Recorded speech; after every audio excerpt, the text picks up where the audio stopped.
Well, if you're out on the island today, we're expecting to see a little bit of cloud cover, those high temperatures topping out at 74 degrees. We could see some isolated evening showers in the overnight hours. We are expecting a cold front to move through South Texas that could bring some coastal showers in and across the valley here. Winds out of the south at 11 to 15 miles an hour, at times gusting to 21 miles an hour. Low tide at 1:08 this afternoon with the high tide at 4:08. As we look at those current temperatures across the area, currently right now 70 in Brownsville, Omito at 69 degrees, 69 in Harlingen. Pleasant conditions across the area in Willacy County in the upper 60s, 66 in Raymondville. Across Hidalgo County, McAllen sitting at 67 degrees, Mission at 66, La Jolla at 65 degrees. And of course, off towards the west to Rio Grande City in the low 60s, a little bit more dry area going in towards our western areas. Winds right now out of the south between 5 and 12 miles an hour.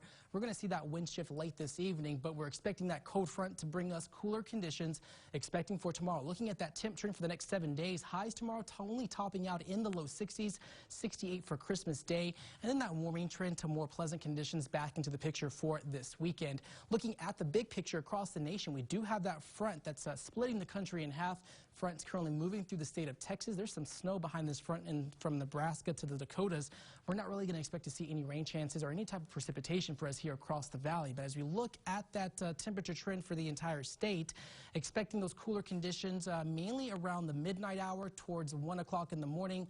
Those tomorrow morning in the low 50s for us here in Brownsville, across the area in the 40s for the most part across the entire state as we go into dealing with the effects of that cold front. A lot more drier air is going to be filtering behind that. There is a fire weather watch in effect for the valley until 4 p.m. on Thursday, so take some precautions if you are planning to burn outside there. Looking at those future temperatures across the area, we are expecting to see chilly conditions for tomorrow morning across the valley.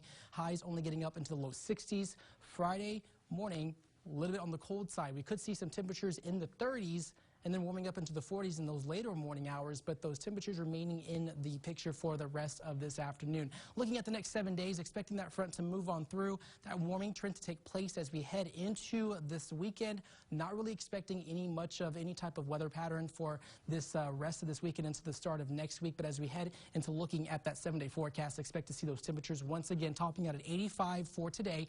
Today's the last warm day we're going to see for quite some time. Much cooler for Christmas Eve, Christmas Day, topping out at 68, overnight lows in the 30s. Saturday and Sunday topping out in the 70s and 80s. Back to you.